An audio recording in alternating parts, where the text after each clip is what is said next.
మీనము వారి గనక చూసుకున్నట్లయితే మీకు గురువు వక్రత్యాగం అనేటువంటిది మీకు ప్రజెంట్ గురువు వక్రించి 4వ స్థానంలో ఉన్నాడు. వక్రగతి పోతుంది 11 మార్చి నుంచి జూన్ 1వ తేదీ వరకు 4వ స్థానంలో ఉంటాడు. తదుపరి పంచమ స్థానంలోకి వెళ్తాడు.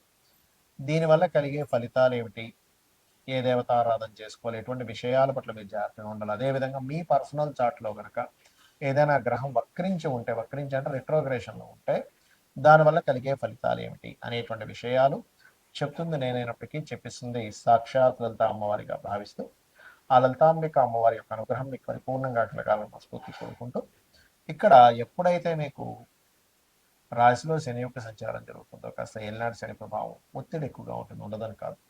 అయితే గురువు 4వ స్థానంలో వక్రత్యాగం అవుతుంది కాబట్టి మార్చి 11వ తేదీ నుంచి ఎప్పటి నుంచో పలానా కోర్స్ చేయాలి అని అనుకునేటువంటి వరకు ఆ కోర్స్ సంబంధించిన కాస్త ముందుకు కదలడము, లేదంటే నేను పలానా వస్తువు కొందాం అనుకుంటున్నాను కొనగలుగుతారు, పలానా ఫ్యాక్టరీ పెట్టాలి, లేకపోతే పలానా దగ్గర నేను ఒక ఆఫీస్ పెడదాం అనుకుంటున్నాను, లేదా ఒక ఇల్లు కట్టుకుందాం అనుకుంటున్నాను, ఆల్రెడీ కట్టుకున్నటువంటి ఇంటికి పైన ఇంకో ఫ్లోర్ వేద్దాం అనుకుంటున్నాను, ఇవన్నీ కూడా చెప్తాయి. కాకపోతే ఇక్కడ గురువు అయినందుకు ఏమవుతుందంటే కొంచెం ఉన్న ధనం కంటే ఉన్న ఎక్స్పెక్టేషన్స్ కంటే ఇంకొంచెం ఎక్స్ట్రాగా తీసుకెళ్తూ ఉంటారు. కాబట్టి ఈ యొక్క విషయంలో కాస్త చూసి ఆలోచించి నిర్ణయం తీసుకుంటూ ఉండాలి, గుర్తుపెట్టుకోండి. అలాగే మరొక విషయం ఏంటంటే ఇక్కడ పంచమ స్థానంలో గురువు వెళ్ళినందుకు అక్కడ నుంచి ఏమవుతుందంటే సంతానం కోసం చేసే ప్రయత్నం కొంత ఫలిస్తుంది. స్ట్రెస్ కూడా ఉంటుంది సంతానం విషయంలో, ప్రేమ వ్యవహారాల విషయంలో కూడా కొంత స్ట్రెస్ ఉంటుంది. సర్వసాధారణంగా మీకు ఏంటంటే లగ్నం నుంచి 6వ స్థానంలో కేతు సంచారం జరుగుతున్నందుకు పూర్వజన్మ కర్మస్థానంలో ఎప్పుడైతే కేతు ఉంటున్నాడో కేతు పూర్వజన్మ కర్మస్థానాన్ని నిర్ధారించే కారకుడవుతాడు. కాబట్టి ఎప్పుడైతే ఈ గణపతిని మీరు రెగ్యులర్గా ఆరాధన చేయడము, రాజరాజేశ్వరి అమ్మవారి యొక్క ఆరాధన చేయడము, మరియు ఏలినాటి శని యొక్క ప్రభావం ప్లస్ 12వ స్థానంలో రాహు ఉన్నాడు కాబట్టి మీరు విదేశాలకు వెళ్ళాలనేటువంటి ప్రయత్నం ఫలిస్తుంది ఇక్కడ.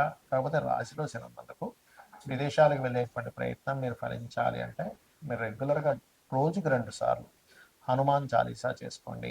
ఏలినాటి శని ప్రభావం రాశిలో ఉన్నందుకు కాస్త మీరు ఏది కూడా నెగ్లిజెన్సీ పెండింగ్ పెట్టడం, పోస్ట్ పోన్ చేయడం చేయకండి. ఎక్కువగా నిద్రపోకండి యువకులు, చిన్నపిల్లలు, బాగా ఏజ్డ్ పర్సన్స్, అదేవిధంగా స్త్రీలకి ఇబ్బంది ఏమీ లేదు. ఇక మీరు నిత్యము కూడా కాస్త నువ్వులు దానంగా ఇవ్వడము, గోవులకు బెల్లం తినిపించడం చేయండి, అన్ని విధాలు బాగుంటుంది.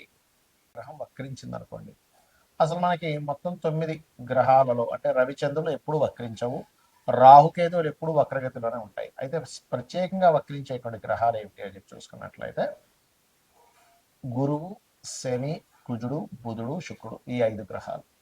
మన పర్సనల్ చార్ట్లో వక్రగతి చెందిన గ్రహానికి నాడీ ఆస్ట్రాలజీలో, భృగునంద నాడీ ఆస్ట్రాలజీలో ఒక విశేషమైనటువంటి అర్థం చెప్పారు. దానికి ఏమిటది?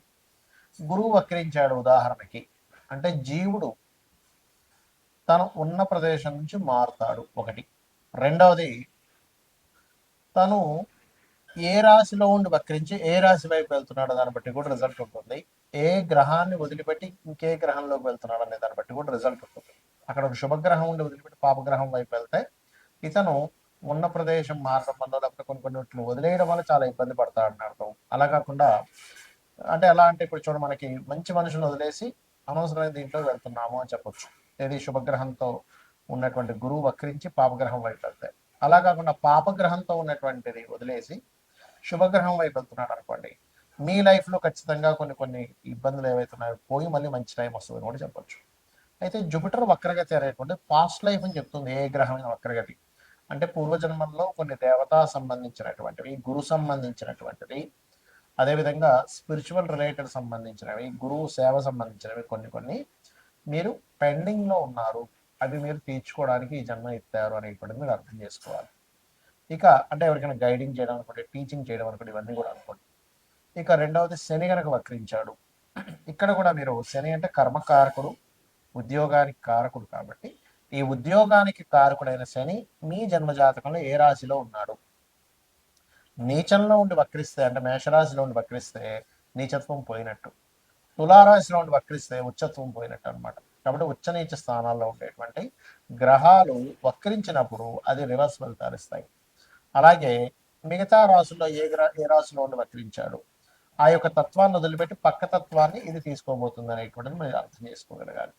అలాగే ఇక్కడ ఏంటంటే ఎప్పుడైనా శని భగవానుడు పూర్తి చేయలేదు. ఆ కర్మను కంప్లీట్ చేయడానికి ఈ జన్మలో పుట్టాము. అందుకే ఎవరైనా శని వక్రించినప్పుడు అది ముఖ్యంగా డియోల్ సైన్ వెళ్ళినప్పుడు డియోల్ కారకుడితో కనెక్ట్ అవుతున్నప్పుడు రెండు రెండు జాబులు చేస్తారు. అది ఇక మరొక విషయం ఏంటంటే ఇక్కడ ఉన్న ప్రదేశం నుంచి ఇతర ప్రదేశాలకు వెళ్తే వీళ్ళ యొక్క కెరీర్ బాగుంటుంది అనేటువంటి సంకేతం మీ జన్మజాతకంలో కనుక శని వక్రించాడంటే. ఇక కుజుడు వక్రించాడు, అది ఉండే కండిషన్ బట్టి. అంటే ఇప్పుడు కుజుడు కనుక వక్రించి మంచి స్థానం వైపు వెళ్తూ ఉంటే భూముల వల్ల కలిసి రావడము, కుజుడు కనుక వక్రించి ఏ కేతు గ్రహంతో లేకపోతే కొన్ని పాపగ్రహాలతో కలిస్తే భూముల వల్ల ఇబ్బంది రావడము, అదేవిధంగా అన్నదమ్ముల వల్ల ఇబ్బంది రావడము, మనిషి యొక్క మనకి వెన్నుముక్క అంటారు, వెన్నుముక్కకి సంబంధించిన బ్లడ్ సంబంధించిన జీవిత భాగస్వామిలో ముఖ్యంగా స్త్రీలకి భర్త సంబంధించినటువంటి విషయాల్లో ఉంటూ ఉంటుంది. అదేవిధంగా మరొక విషయం ఏంటంటే పరాక్రమ కారకుడు కాబట్టి ఏ స్థానంలో ఉండి వక్రించాడని చూడాలి. 4లో ఉండి వక్రిస్తే 3లోకి వస్తున్నాడు కాబట్టి పరాక్రమం ఉంటుంది. అంటే ఇక్కడ ఏంటంటే అది ఎన్ని డిగ్రీల్లో ఉండి వక్రించింది, ఏ నక్షత్రంలో ఉండి వక్రించింది. బుధుడు వక్రించాలంటే దాని అర్థం ఏమిటంటే నాలెడ్జ్ షేర్ చేయడానికి పుట్టావు నువ్వు. నీవు ఎంత నాలెడ్జ్ని షేర్ చేస్తూ ఉంటే లైఫ్లో అంత ఎదుగుతూ ఉంటావని దీని యొక్క అర్థం. అదేవిధంగా పూర్వజన్మల్లో కొన్ని రిలేషన్స్ పోగొట్టుకొని మరలా ఆ రిలేషన్స్ కనెక్టివిటీ కోసం ఇది ప్రధానంగా గుర్తుపెట్టుకోవాలి. ఇక శుక్రగ్రహం ఎప్పుడైనా సరే గుర్తుపెట్టుకోండి, శుక్రుడు భార్యాకారకుడు, ధనకారకుడు కాబట్టి ధనము ఉన్న ప్రదేశం నుంచి ఇతర ప్రదేశాలకు వెళ్ళడం వల్ల వస్తుందని చెప్పొచ్చు. లేదా ఇతర ప్రదేశాలకి వెళ్ళినప్పుడు కొంతమందికి ఇబ్బంది జరుగుతుంది. ఎప్పుడంటే పక్క రాశుల్లో కనుక అది వక్రించిన రాశి, అంటే ఉదాహరణకి మేషంలో వక్రించాడు, మీనంలోకి వెళ్తున్నాడు, ఉచ్చస్థానం వైపు వెళ్తున్నాడు. అలా కాకుండా మీనంలో ఉచ్చస్థానంలో వక్రించడం ఉచ్చస్థానం పోగొట్టుకుంటుంది. అదేవిధంగా ఏ రాశిలో అయినా శుక్రుడు వక్రించినప్పుడు ఆ వెనక రాశిలో ఉండే ప్లానెట్ ఏమిటి, ఆ వెనక రాశిలో ఉండే ప్లానెట్ యొక్క స్థితి ఎలా ఉంది కూడా చూసుకోవాలి. ఇక మీరు ఈ గ్రహాలు వక్రించినప్పుడు దానికి సంబంధించిన అంటే కొంతమందికి స్త్రీలతో, ఇప్పుడు శుక్రుడు అనుకోండి, స్త్రీలకు చేయాల్సిన కొన్ని బ్యాలెన్స్ ఉండిపోయాయి. అంటే చెల్లి అనుకోండి, భార్య అనుకోండి. అదేవిధంగా అందుకే కొంతమంది సప్తమంలో కనుక శుక్రుడు వక్రిస్తే జీవిత భాగస్వామి దూరంగా వెళ్ళడం, జీవిత భాగస్వామితో ఏదో కారణం చేత దూరంగా ఉండడం కూడా జరుగుతుంది లగ్న సప్తమాల్లో వక్రించినప్పుడు. ఇక ఇవన్నీ ఒక ఎత్తు అయితే మీ పర్సనల్ చార్ట్లో మనం గోచార ఫలితాలు ఎలా అయితే చెప్పుకున్నాం, పర్సనల్ చార్ట్లో ఉండేటువంటి లగ్నం నుంచి 12 భావాధిపతులు ఎలా ఉన్నాయో చూసుకోవాలి. అంతేగాని ఎల్నాటి శని వల్లే నాకు ఇబ్బంది వస్తుంది, కాలసర్ప దోషం వల్ల ఇలా వస్తుంది అని అనుకోవడం కాదు. ఇవి చూసుకుంటూ మీకు సరే మీ జాతకం తెలియదు రెగ్యులర్గా రోజు లలితా సహస్రనామాల యొక్క శ్రవణం కానీ పఠనం కానీ చేయండి. ఖచ్చితంగా మీకు బాగుంటుంది. శ్రీమాత్రే నమః.